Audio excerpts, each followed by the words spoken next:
Well, I've pretty much been playing music my entire life. I'm turning 35 this year, and I started playing piano when I was 4, so that's 31 years. I remember my parents telling me that when I was a baby, I was always drumming and tapping along to stuff, and as soon as I could talk, I was able to sing. So I remember I'd always be singing along to 1050 Chum in the backseat of the car, and my parents couldn't figure out how I knew the words to these songs that they thought I'd never heard before, but I most likely heard them a couple times. So when I was 4, my mom put me into piano, and music was life after that.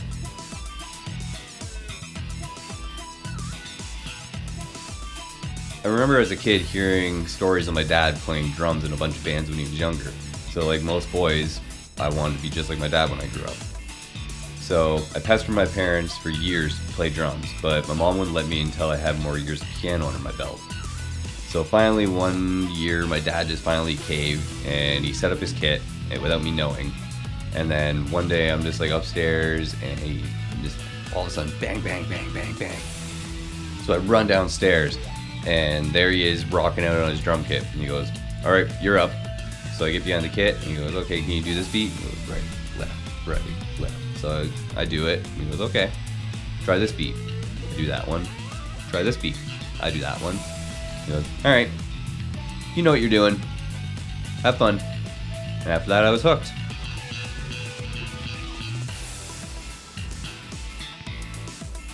Yeah, I definitely remember my first gig. Not in like great detail, but I do remember most of it.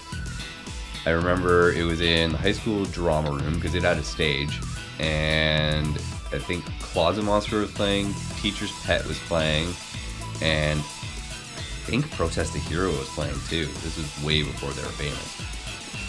But what I mostly remember is how nervous I was, and especially because I had to start the set off with a drum solo. And if you know me, I ain't no drum solo kind of guy. I don't do them. So it made it pretty bad. But once I started playing that drum solo, all those butterflies were just gone. And I remember the set was just over in a flash. And when I was done, all I wanted to do was play more and more and more. So yeah, I'll never forget that feeling, that's for sure.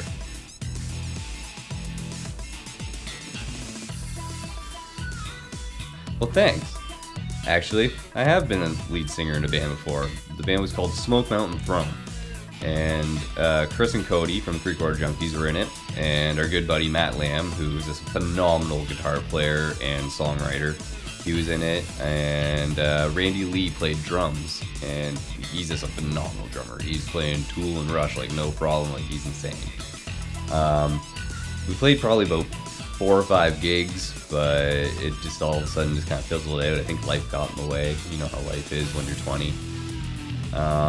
But yeah, I think there's actually a few songs still up on SoundCloud. So if you Google Smoke Mountain Throne and check out the SoundCloud, you might be able to hear a few songs of me singing.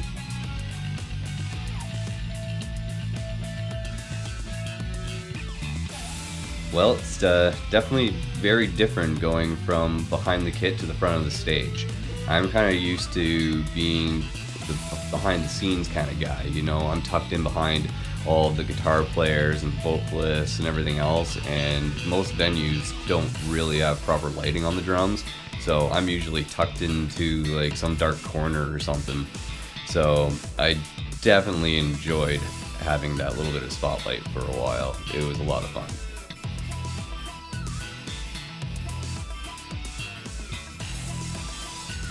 Well, I do work at EB Games, so it's kind of a strictly enforced rule to play video games.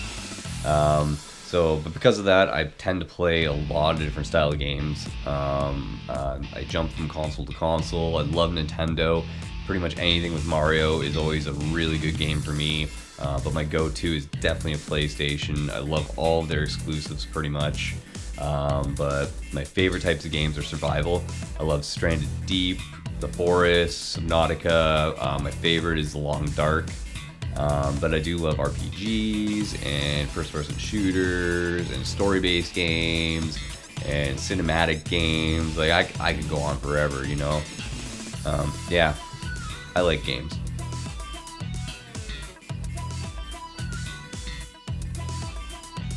Well, that's kind of a trick question, because if you ask Mitch and I in our 20s, we would have said that we met around high school, so like early 2000s.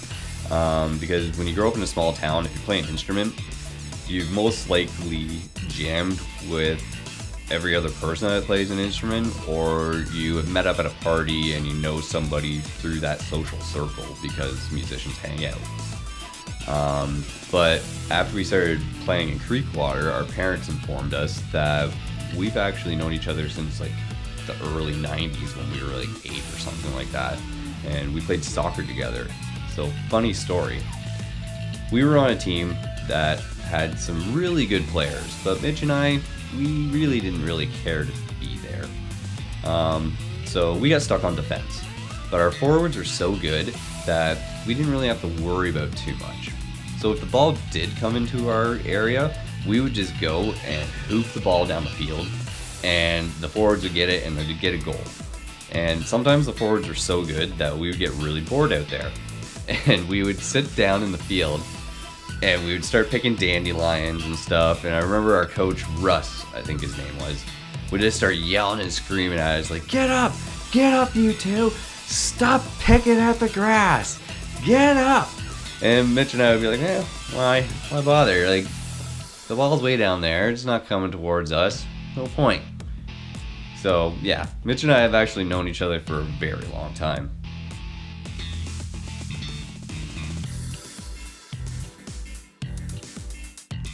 That's an easy question. Suits are badass. Next question. Okay, I'll give you a little more. Well, Mitch and I noticed back in Creekwater that whenever we walked into a venue or a bar, people pretty much instantly knew that we were in a band just because of the way we looked. We stood out. We wore biker leather vests and cowboy boots, big cowboy hats. Mitch even had like a gator skin hat with like gator teeth in it and stuff. And like, we were over the top, and it worked. Every time we walked in the bar, people knew who we were. They were like, hey, you guys are a band, here's some shots. You guys are going to probably be awesome tonight, and we'd get to know people. So we figured we should do that with this band too, but we didn't want to do the same thing, and we also didn't want to look like every other rock and roll metal band out there. So, you know, no ripped jeans, no leather jackets, no stuff like that. So what stands out in a sea of denim and leather? Suits.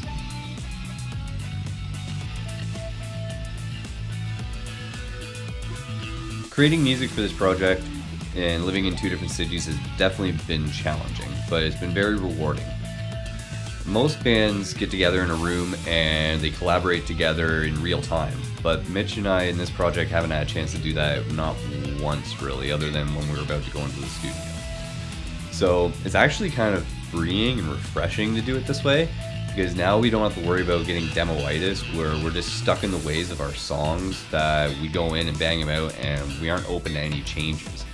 But with this, Mitch just sends me a skeleton and I kind of figure out the drum parts and just play around, get some ideas, and then we go into the studio and we just jam, and we keep what we like and we get rid of what we don't like, and then we get to add all these different instruments, and we can be so much more creative and experiment with more things that we probably would never do if we just sat there in a room together and banged out the song and said, yep, this is the song.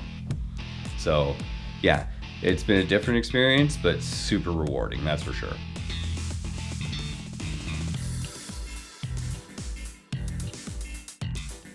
Well, Mitch and I actually have a lot planned over the next upcoming months. But the big thing that you don't want to miss right now is the debut single, Before the Devil Knows We're Dead. It comes out on April 30th on all streaming platforms. So make sure you follow us on your favorite music player, and that way when a new song comes out, you aren't going to miss it. So again, Before the Devil Knows We're Dead comes out on April 30th on all streaming platforms. Rock on!